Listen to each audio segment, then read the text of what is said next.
سارا، میں نے آج تک کسی کی تمنا نہیں کی، تم سے محبت کرتا ہوں سارا۔ کون سا؟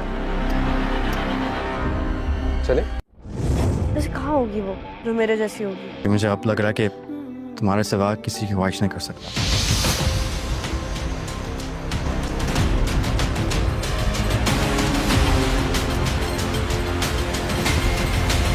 بیٹا جی، میں نے آپ کی شادی منور سے ہی کرنی ہے۔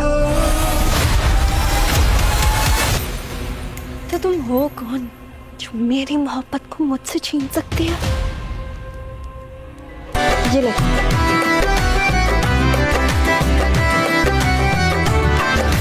سارا، زارا،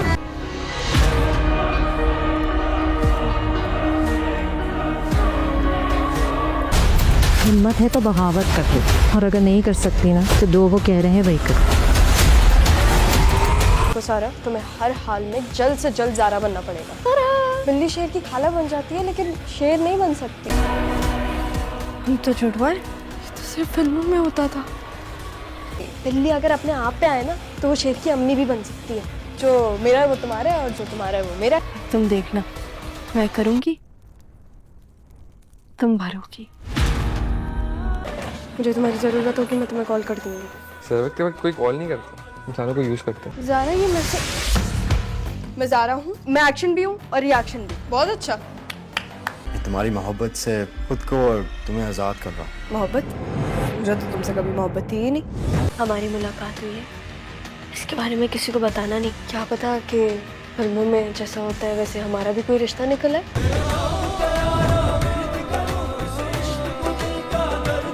میں بچپن سے تمہیں یوز ہی کر رہی تھی۔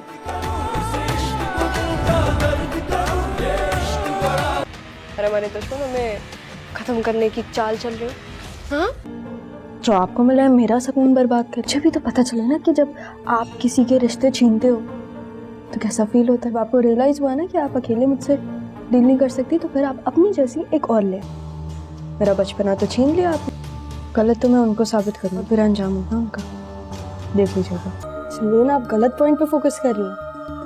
پکچرز میں نے کلک کی یا کسی اور نے، کیا فرق پڑتا؟ مطلب اپنے ایکس فیانسی کے ساتھ کھڑے ہو کے باتیں کریں۔ جو میں نے حرکت کی ہے نا وہ آپ کی حرکت سے کافی کم گری ہے۔ اور آج جو کالج میں ہوا اس کے بعد میں آپ سے تمیز تہذیب سے بات کروں تو بھول ہے آپ کی۔ السلام علیکم دوستو، ڈرامہ سیریل جڑواں کی نیکسٹ ایپیسوڈ میں آپ دیکھیں گے کہ سارا اور زارا دونوں بہنوں کے رازوں سے پردہ اٹھ چکا ہے، اور دونوں بہنیں یہ بات اچھی طرح سے سمجھ چکی ہیں کہ آج تک ان دونوں کے ساتھ کیا ہوتا رہا ہے۔ دوستو اس کے بعد آپ دیکھیں گے کہ اب جیسے ہی زارا کو اپنے اصلی باپ اور سارا کو اپنی اصلی ماں کے بارے میں پتہ چلے گا تو ان دونوں بہنوں کے سامنے یہ ساری حقیقت کھل جائے گی، اور سارا اس بار بالکل بھی چپ نہیں رہے گی، کیونکہ اب تک اس کے ساتھ جو کچھ ہو رہا تھا وہ اب اسے مزید برداشت نہیں کرے گی، کیونکہ اب اسے اپنی اصل ماں کے بارے میں پتہ چل چکا ہے۔ دوستو اس کے بعد آپ دیکھیں گے کہ سارا کی شادی جو کہ اس کا باپ زبردستی منور کے ساتھ کروانا چاہتا ہے، اور وہ اس میں کافی حد تک کامیاب بھی ہو چکا ہے، کیونکہ اس نے سارا کو ایموشنل بلیک میل کر کے منور کے ساتھ شادی کرنے کے لیے راضی تو کر لیا ہے، لیکن سارا کبھی بھی منور کو دل سے نہیں اپنا پائے گی، کیونکہ دوستو سارا اصل میں تو عادل سے محبت کرتی ہے، جبکہ اب تو عادل بھی سارا سے محبت کرنے لگا ہے۔ دوستو دوسری طرف آپ دیکھیں گے کہ زارا جس پر یہ حقیقت کھل چکی ہے کہ اس کا باپ کون ہے، دوستو کیونکہ زارا کو پہلے ہی شک ہو گیا تھا جب اس کے نانا ابو بار بار اسے کراچی جانے سے روک رہے تھے۔ دوستو اس کے بعد آپ دیکھیں گے کہ زارا اور سارا کی آپس میں ملاقات ہوگی، لیکن زارا سارا سے یہ کہے گی کہ ہم اس ملاقات کے بارے میں اپنے گھر والوں کو کچھ نہیں بتائیں گے، کیونکہ ہو سکتا ہے کہ کوئی انجانا دشمن ہمیں نقصان پہنچا دے۔ یہ سن کر سارا زارا کی بات مان لیتی ہے، جس کے بعد دونوں بہنیں یہی فیصلہ کرتی ہیں کہ وہ آئندہ چھپ چھپ کر ملیں گی اور اس بارے میں کسی کو کچھ بھی نہیں بتائیں گی۔ دوستو اس کے بعد آپ دیکھیں گے کہ زارا کو پوری حقیقت جاننے کی جستجو مزید بے چین کر رہی ہوتی ہے۔ اسی جستجو میں وہ اپنے نانا ابو سے پوچھتی ہے، نانا ابو مجھے یہ بات تو اچھی طرح سے یاد ہے کہ میرا ایک بھائی بھی تھا، لیکن کیا میری کوئی بہن بھی تھی؟ یہ سن کر زارا کے نانا ابو تو حیران رہ جاتے ہیں، لیکن زارا کے نانا ابو زارا کے سوال کو گول کر جائیں گے، کیونکہ وہ نہیں چاہتے کہ زارا اپنے باپ سے ملے۔ اور یہاں اس قسط کا اختتام ہو جاتا ہے۔ ترگت پریشانی کے عالم میں ہانلی بازار پہنچا تو ایک اچھی خبر اس کی منتظر تھی۔ بمسی جنگل سے ایک زخمی لڑکی کو سرائے میں علاج کے لیے لایا تھا، جس کا نام ہیلینا تھا۔ وہ شدید زخمی حالت میں ملی تھی۔ آرتک صاحب کے بروقت علاج سے اس کی زندگی بچ گئی تھی۔ اس کے کندھے میں پیوست تیر پر کائی قبیلے کا نشان بنا ہوا تھا۔ ترگت سمجھ گیا تھا کہ ہیلینا وہی لڑکی ہے جس کی انہیں تلاش تھی۔ پروردگار نے ان کے لیے آسانی پیدا کر دی تھی۔ جس کسی نے یہ کیا ہے وہ بازنطینیوں اور ہمارے درمیان بدامنی چاہتا ہے۔ انہوں نے ارطغرل صاحب کو اپنا نشانہ بنایا ہے۔ آرتک صاحب نے کہا، ہم اس لڑکی کو گورنر کے پاس لے جاتے ہیں، پھر وہ ارطغرل بھائی پر کوئی پابندی نہیں لگا سکیں گے۔ دوان نے مشورہ دیا، اگر سازشیوں نے اس لڑکی کو قلعے تک نہ پہنچنے دیا تو؟ بمسی نے توجہ دلائی، بمسی ٹھیک کہہ رہا ہے، کوئی نہیں جانتا کہ لڑکی یہاں ہے۔ اس کے باوجود ہمیں محتاط رہنا ہوگا، لیکن یاد رکھنا اس بدامنی کا گڑھ قلعہ کاراچائی سار ہے۔ آرتک صاحب بولے، ہم کل کاراچائی سار کو ارطغرل بھائی کی قبر نہیں بننے دیں گے۔ ہم ہیلینا کو اس کے باپ تک ضرور پہنچائیں گے۔ ترگت پرعزم تھا۔ تم ٹھیک کہہ رہے ہو ترگت، میرا خیال ہے کہ ہم اس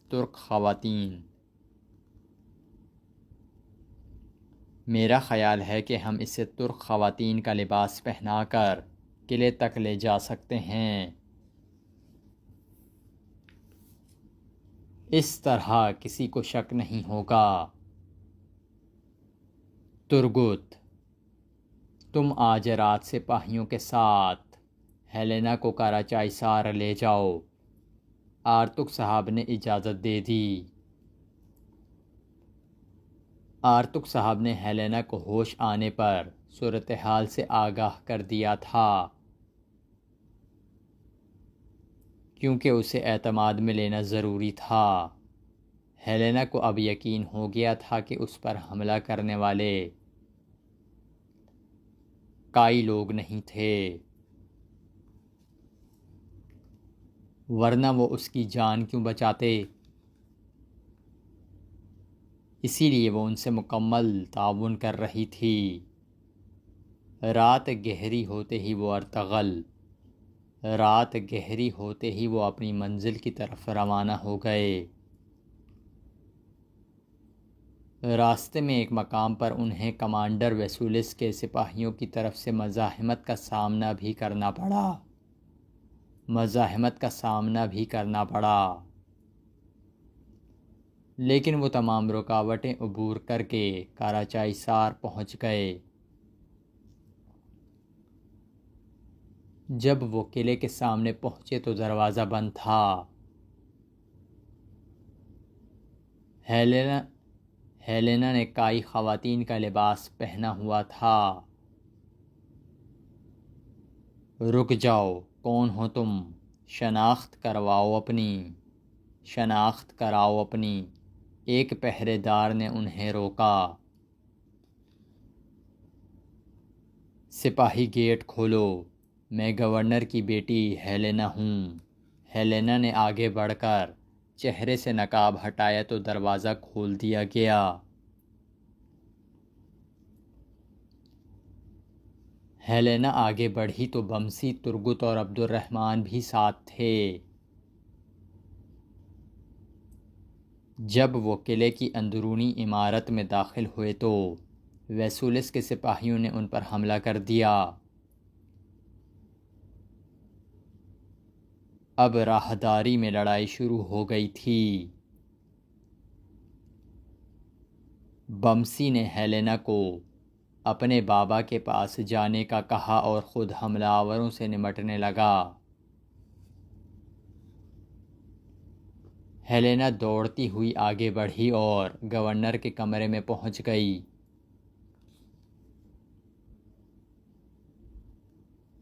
یہاں ویسولس کے سپاہی مہلت ختم ہونے پر ارطغرل کو گھیرے ہوئے تھے۔ بابا، ہیلینا میری بچی، گورنر نے اسے دیکھتے ہی باہیں پھیلا دیں، جبکہ ویسولس اسے زندہ سلامت دیکھ کر چونک گیا تھا۔ پیچھے ہٹ جاؤ، چھوڑ دو ارطغرل صاحب کو، گورنر نے حکم دیا تو سپاہیوں نے تلواریں پیچھے کر لیں۔ یہ لمحہ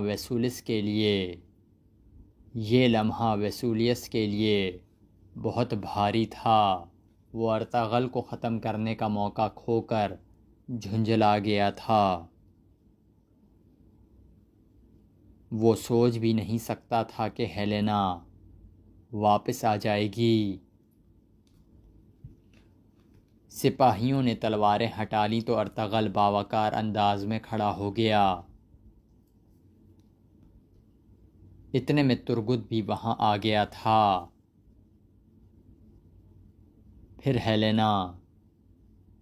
پھر ہیلینا نے سب کے سامنے تصدیق کر دی کہ اسے کائی سپاہیوں نے بچایا، ورنہ وہ زندہ نہ رہتی۔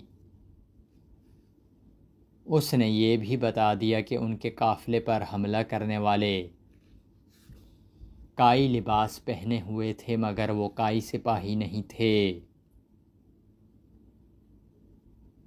گورنر نے سپاہیوں کو باہر بھیج دیا اور ویسولس سے مخاطب ہوا۔ ہم ارطغرل صاحب کو مہمان رکھیں گے۔ ہم امن کو بہتر بنانا چاہتے ہیں اور اس کے ساتھ ساتھ ہانلی بازار کے ساتھ اپنی تجارت کو بھی بڑھانا چاہتے ہیں۔ گورنر نے اعلان کیا۔ لیکن آقا، ہم اپنے شہنشاہ سے کیا کہیں گے؟ ویسولس کو گورنر کا بیان بہت ناگوار گزرا تھا۔ ہم انہیں بتائیں گے کہ ہمارے درمیان چند غدار ہیں جو دونوں ریاستوں کے بیچ امن کو نقصان پہنچانا چاہتے ہیں۔ اب میں ان غداروں کو تلاش کر کے کیفر کردار تک پہنچاؤں گا، انہیں عبرتناک سزائیں دوں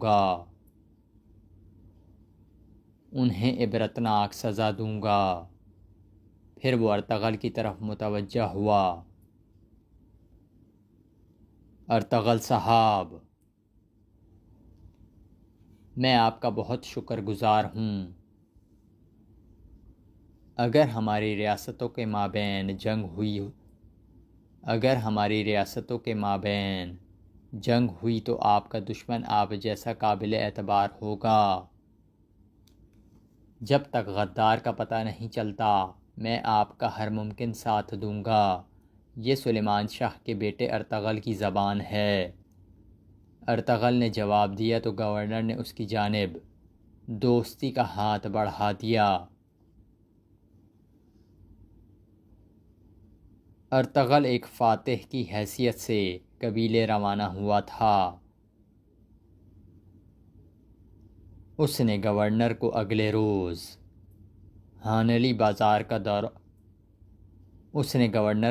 روز ہانلی بازار کا دورہ کرنے کی دعوت بھی دی تھی، جسے گورنر نے قبول کر لیا تھا۔ گورنر کاراچائیسار اپنی بیٹی ہیلینا اور کمانڈر ویسولس کے ساتھ ہانلی بازار پہنچا تو ارطغرل اور حلیمہ سلطان نے انہیں خوش آمدید کہا۔ آج وہ سب مطمئن تھے، لیکن ویسولس کے چہرے پر ناگواری تھی۔ آپ کو بھی خوش آمدید کمانڈر ویسولس۔ ارطغرل نے خاموش کھڑے ویسولس سے کہا، بابا، جس سپاہی نے میری جان بچائی وہ یہ تھا۔ ہیلینا نے بمسی کی طرف اشارہ کیا تو گورنر اس کے پاس آ گیا۔ میں تمہارا شکر گزار ہوں بہادر سپاہی۔ کیا نام ہے تمہارا؟ میرا نام سپاہی بمسی ہے۔ ہیلینا خاتون مبالغہ آرائی سے کام لے رہی ہیں۔ ان کی مدد اللہ نے کی، میں نے انہیں بچایا، یہ اہم بات نہیں۔ ہیلینا اگر تم چاہو تو ہم دوسرے کمرے میں بیٹھ کر باتیں کر سکتے ہیں، حلیمہ نے کہا تو ہیلینا اس کے ساتھ چلی گئی۔ ارطغرل مہمانوں کے ساتھ وہیں بیٹھ گیا تھا۔ وہ کمانڈر ویسولس کی بے چینی کو محسوس کر رہا تھا۔ گفتگو کا آغاز ہوا تو ارطغرل نے ہیلینا پر حملے کے بارے میں بتایا۔ جن لوگوں نے قافلے پر حملہ کر کے افسر اعلیٰ کو قتل کیا وہ نہ تو کائی تھے اور نہ ہی ترک۔ ارطغرل صاحب، آپ کو جرأت کیسے ہوئی؟ یہ اشارہ دیتے ہوئے کہ غدار ہم میں سے ہے۔ ویسولس بھڑک اٹھا، میں کوئی بات بغیر ثبوت کے نہیں کرتا۔ حملے میں استعمال کیے گئے تیروں کی تیاری کا طریقہ کار ترک ڈھنگ کا نہیں، یہ بازنطینی طریقہ کار ہے۔ اگر کوئی غدار موجود ہے تو آپ کو اسے اپنے درمیان تلاش کرنا ہوگا۔ آپ کے لیے یہ جان لینا بہت ضروری ہے کہ سلیمان شاہ کا بیٹا ارطغرل جب تک اس غدار کو تلاش کر کے قتل نہیں کرتا آرام سے نہیں بیٹھے گا۔ ارطغرل نے واضح کیا تو ویسولس خون کا گھونٹ بھر کر رہ گیا۔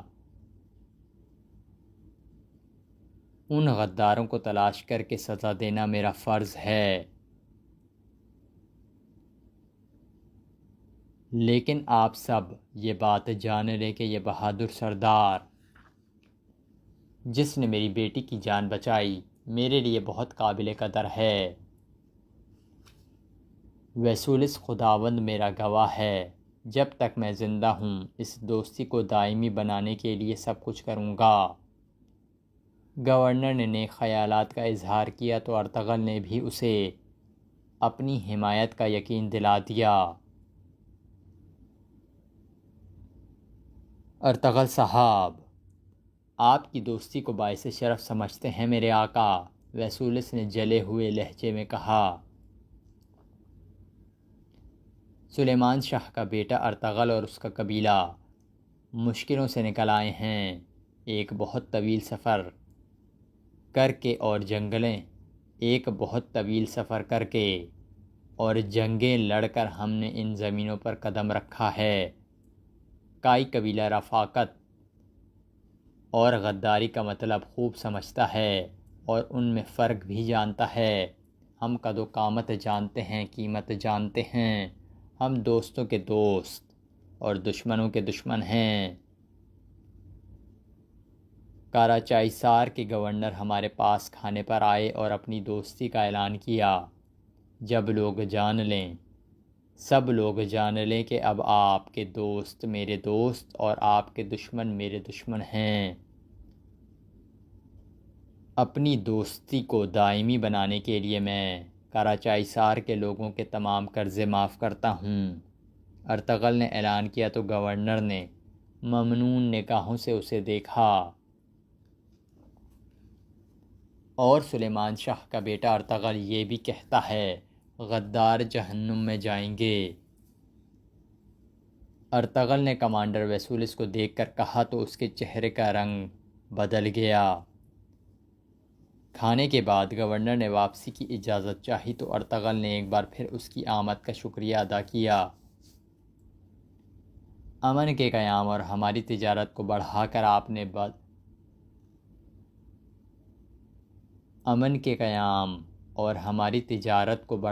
آپ نے بدخواہ اور بدذاتوں کو بہترین جواب دیا ہے۔ تو پھر واپس جانے سے پہلے تاجروں سے بات کرتے ہیں، وہ میری زبان سے یہ سن لیں کہ ہماری تجارت جاری رہے گی۔ اس طرح نہ صرف ہمارے دوست بلکہ دشمن بھی جان لیں گے۔ گورنر نے کہا، یہ ایک اچھا خیال ہے۔ ارطغرل اسے لے کر سرائے سے باہر آ گیا، جہاں بمسی نے تاجروں کو گورنر کا خطاب سننے کے لیے جمع کر لیا تھا۔ تاجر ارطغرل کے حق میں نعرے لگا رہے تھے، یہودی، مسلم اور آرتھوڈکس، ہم سب لوگ بشمول تمام تاجر جناب ارطغرل صاحب کے شکر گزار ہیں۔ انہوں نے ہمیں غداروں سے نجات دلائی اور ڈاکو لٹیروں سے بچایا۔ انہوں نے ناجائز محصولات کو ختم کر کے یہ ثابت کر دیا ہے کہ وہ ہمارے لیے بہت مددگار ہیں۔ یہ ہمارے بازار میں امن و امان اور انصاف لے کر آئے ہیں۔ ایک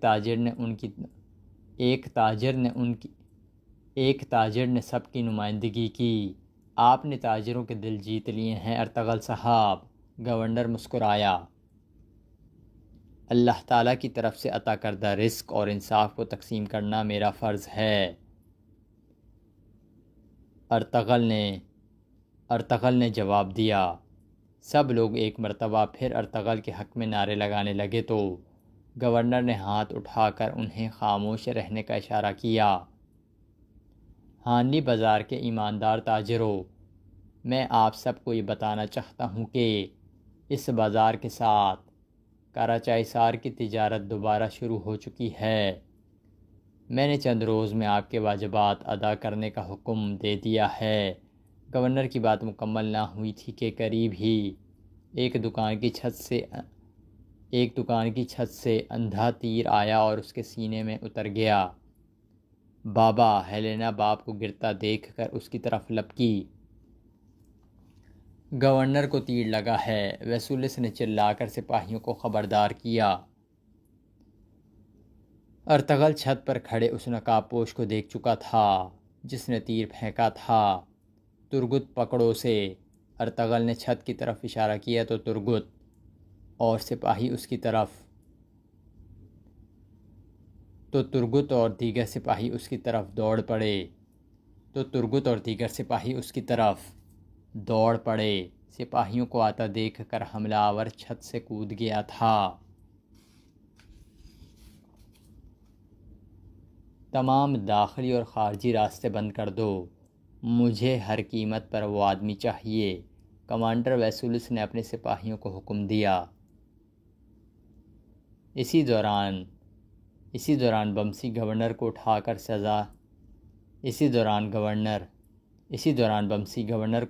سرائے میں لے گیا۔ آرتک صاحب بھی اس کے ساتھ تھے۔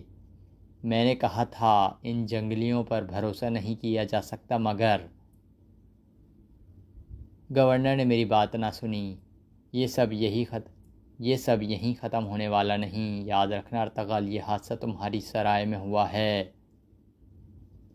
کمانڈر ویسولس گورنر کے پیچھے لپکا. ارطغرل بھی اس کے ساتھ تھا. یہ تمہارا بازار ہے، تمہاری سرائے ہے. اگر تم حملہ آور کو نہیں ڈھونڈتے تو شہنشاہ کی نظروں میں تم ہی مجرم ہوگے. کمانڈر ویسولس، کیا یہ دکھائی نہیں دے رہا کہ جب سے میں تمہارے قافلے میں آیا ہوں ہمارے ساتھ کیا ہو رہا ہے؟ ارطغرل نے جواب دیا. ادھر ادھر کی مت ہانکو. یہ بازار فتنے اور فساد کا گڑھ بن چکا ہے ارطغرل. اگر حملہ آور پکڑا نہ گیا تو میں یہ سب تباہ کر دوں گا. میں جلد اس ذلیل کو پکڑ لوں گا. جب میں اسے پکڑوں گا تو اس کی لگام جس کے ہاتھ میں ہوئی وہ بھی چھپ نہیں سکے گا. ارطغرل نے اعتماد سے کہا. کمرے میں آرتک صاحب گورنر کو بچانے کی سر توڑ کوشش کر رہے تھے، لیکن اس کی نبض ڈوبتی جا رہی تھی. گورنر کے پاس زیادہ وقت نہیں تھا. مرنے سے قبل اس نے اپنی بیٹی سے ملنے کی خواہش ظاہر کر دی. جب ہیلینا کمرے میں آئی تو گورنر آخری سانسیں لے رہا تھا. اس نے اشارے سے بیٹی کو قریب بلایا اور وصیت کی. شہنشاہ کو ایک تفصیلی خط لکھواؤ. شہنشاہ کو ایک تفصیلی خط لکھو اور جو یہاں ہوا اس کی وضاحت انہیں کائی لوگوں کی بے گناہی کا ضرور پتہ چلنا چاہیے. شہنشاہ کو یہ تفصیلی خط لکھو اور جو یہاں ہوا اس کی وضاحت کرو. انہیں کائی لوگوں کی بے گناہی کا ضرور پتہ چلنا چاہیے. اسی وقت کمانڈر ویسولس بھی گیا، لیکن گورنر کی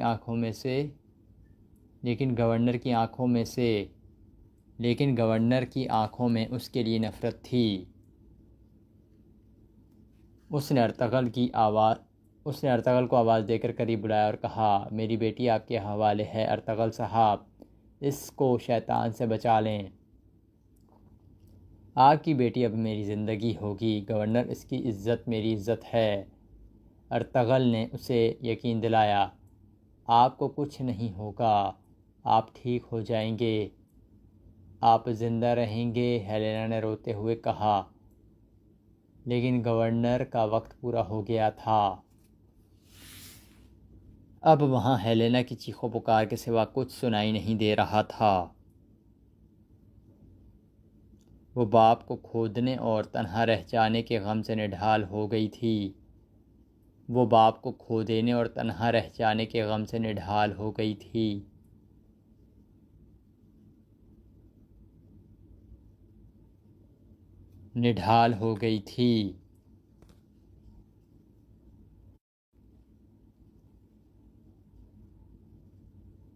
بس بہت ہو گیا.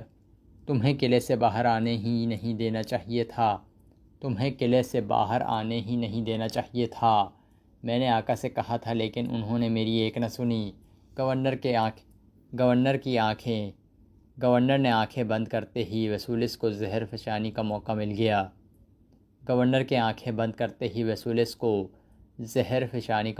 گیا.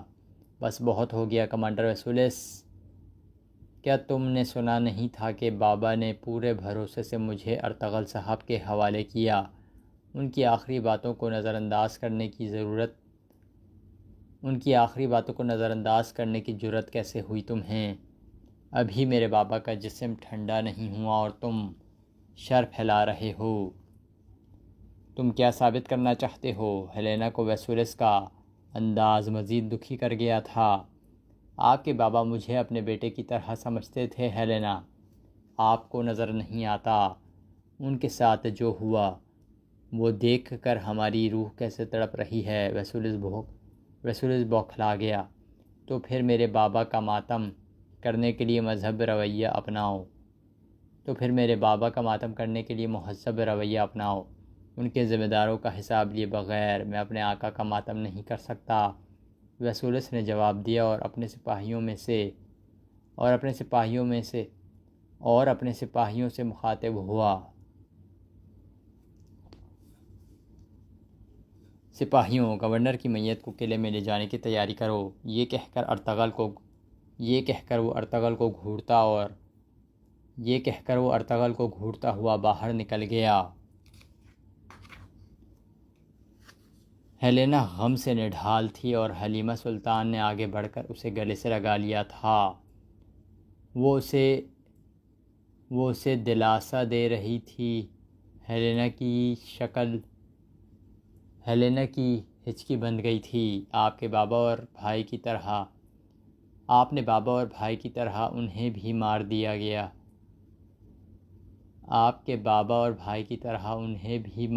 گیا. ہیلینا روتے ہوئے بولی بکھرو مت، ثابت قدم رہو تاکہ تم اپنا بدلہ لے سکو. حلیمہ نے اس کے آنسو پوچھے. بابا کے آخری الفاظ تھے کہ میں شہنشاہ کو خط لکھ کر آپ کی بے گناہی سے آگاہ کروں. اس نے ارطغرل سے کہا، میں اس بہادر انسان کا خون رائیگاں نہیں جانے دوں گا. ہیلینا، اب آپ کے بابا کے فرائض اور قلعہ آپ کے کندھوں پر ہیں. سب کو دکھا دیں کہ آپ ان کی قابل بیٹی ہیں. میری آنکھیں اور کان ہمیشہ آپ کی طرف رہیں گے. اپنے بابا کا انتقام لینے کے لیے انہوں نے آنسو پوچھ ڈالے اور اپنی نفرت کو زندہ رکھیں. ارطغرل نے اسے دلاسا دیا. کچھ دیر بعد ترگت واپس آ گیا. حملہ آور بھاگ گیا تھا. اس کے ساتھی پہلے ہی گھات لگائے بیٹھے تھے جو اسے بچا کر لے گئے.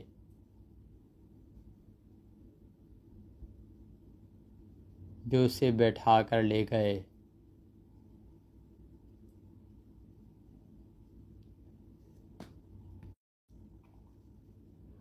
ترگت تم پر گھات لگا کر حملہ ہوا اور وہ بچ نکلا، جبکہ تمہاری کمان میں دیے گئے سپاہی شہید ہو گئے.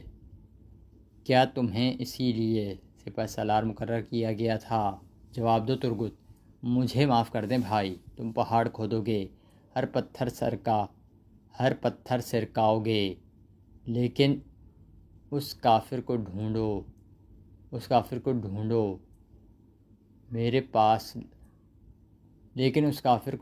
کر میرے پاس لاؤ گے. کیا تم سمجھ گئے؟ جی بھائی، میں آپ کو مایوس نہیں کروں گا. ترگت کی نظریں جھک گئیں. اسے اپنی ناکامی کا احساس تھا. معاملہ ابھی گرم تھا کہ سردار جاندار بھی اورال کے ساتھ سرائے میں آ گیا. ویسولس اور ارطغرل ایک ہی جگہ کھڑے تھے. جو کچھ ہوا مجھے اس کا بہت افسوس ہے. میں یہاں امیر سعد الدین کوپیک کی طرف سے تعزیت کرنے آیا ہوں. سردار جاندار نے ویسولس سے اظہار افسوس کیا. شکریہ جاندار صاحب، ویسولس نے کہا. ایسے حالات میں ہی دوستوں اور دشمنوں کی صحیح پہچان ہوتی ہے. ہم ان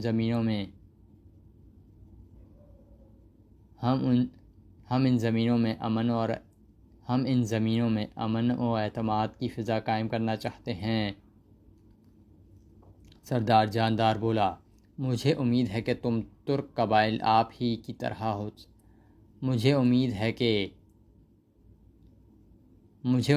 تمام ترک قبائل آپ ہی کی طرح سوچتے ہوں گے. جاندار صاحب، اب آپ کی اجازت سے مجھے جانا ہوگا. کم از کم اتنا تو کر سکتا ہوں کہ گورنر کی میت اس کے دوستوں کی طرف لے جاؤں.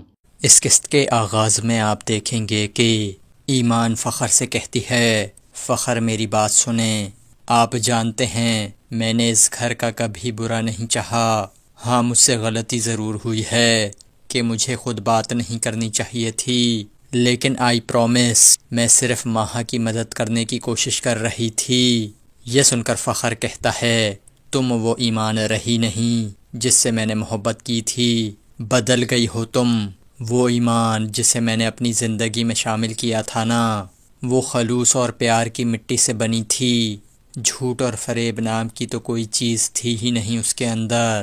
کیا کچھ نہیں کیا میں نے تمہارے لیے ایمان، کیا کچھ نہیں کیا میں نے تمہارے لیے، ہر جگہ تمہارے لیے سٹینڈ لیا، تمہیں سپورٹ کیا، اور تم نے صرف اور صرف مجھ سے جھوٹ بولا ہے۔ اس پر ایمان کہتی ہے، فخر میں نے کبھی جھوٹ نہیں بولا آپ سے، تو فخر کہتا ہے، ایمان بس کر دو، پھر سے جھوٹ بول رہی ہو تم مجھ سے، ایمان مجھے سمجھ نہیں آ رہی کہ تم چاہ کیا رہی ہو۔ اب تو یہ پوزیشن ہو گئی ہے کہ میں اپنے گھر والوں کے سامنے تمہیں ڈیفینڈ بھی نہیں کر پا رہا، بدقسمتی سے یہ مقام بھی تم نے خود ہی کھویا ہے اپنا۔ امی چاہتی ہیں کہ میں تمہیں تمہارے گھر بھیج دوں، لیکن ایمان میں ایسا نہیں کرنا چاہتا، کیونکہ میں آج بھی تم سے اتنی ہی محبت کرتا ہوں ایمان۔ اتنے میں ایمان بے ہوش ہو جاتی ہے۔ یہ دیکھ کر فخر بہت زیادہ گھبرا جاتا ہے، اور یہاں اس قسط کا اختتام ہو جاتا ہے۔